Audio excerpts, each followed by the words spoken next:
Amici di Sportisili, ciao da Salvo Geraci, siamo live dal Giovanni Aloisio di Misilmeri, provincia di Palermo, e Don Carlo Misilmeri, San Vito Lo Capo, giornata numero 14 del Girone A, di eccellenza siciliana.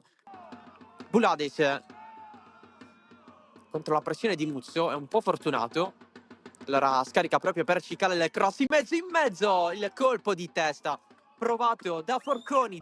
Bulades, cross in mezzo, sempre verso il centro, sempre Forconi a provarci. Altro traversone in mezzo, arriva dalle retrovie Mustaccia, la parata di Zummo.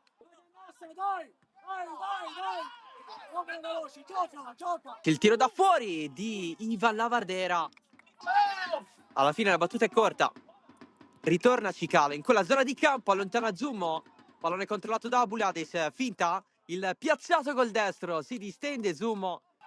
Longo sfida Mannina, lo supera, va fino in fondo il colpo di testa, sfiorato da Manfred, davanti il portiere, il tiro di Ivan Lavardera, ancora fuori. Dicevamo del vantaggio del Marsala all'Ascari, ha segnato Mangeracina. Occhio però alla Misilmeri, Ivan Lavardera si inserisce, decisiva, wow! Manfred stoppa il pallone, contro Mustaccia c'è anche Secum. Manfred allarga, Ivan Lavardera leggermente impreparato, c'è il cross basso da parte sua, Longo! Romano, controllo e lancio lungo per Longo. La riprende però il San Vito. Pallone di Mannina. Gli sta addosso Longo, evita anche Aiello. Ancora Mannina, fa tutto da solo, l'ex Acragas, il tiro deviato, Zummo in calcio d'angolo. Per Policani i suoi giocatori sembra che abbiano paura del pallone. Infatti vuole più azioni ragionate. Occhio a Mendola che allarga per Manfred con il piede pizzolato. Occasionissima per il Misilmeri. Gheie col tacco, il tiro al volo di Pellegrino! Cosa ha fatto? Come l'ha messo dentro Riccardo Pellegrino? Incredibile! Il gol del Misilmeri! Che gol di Riccardo Pellegrino! Pazzo all'improvviso, 1-0. Bulades. Cross a rientrare direttamente in porta, Zummo in angolo.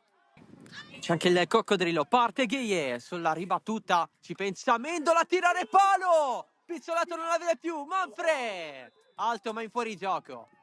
Serie di rimpalli contro Romano, pallone lasciato in mezzo al campo, lo riprende Basit, gira tutto da Bulades, che si è ripreso la sua posizione a sinistra, chiede palla a Basit sul secondo palo, Bulades lo cerca verso il pallone da Basit. Intervento a liberare Manfred, azione personale, se la porta sempre lui, fallo non c'è, secondo l'arbitro ancora viva.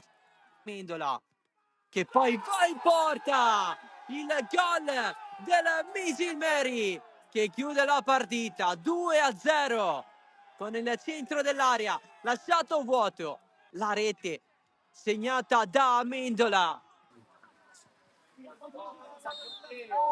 Di testa, Aiello, ufficiale. Il 2-0 della Don Carlo Misilmeri sul San Vito Lo Capo. Prima Pellegrino, poi Mendola a chiudere.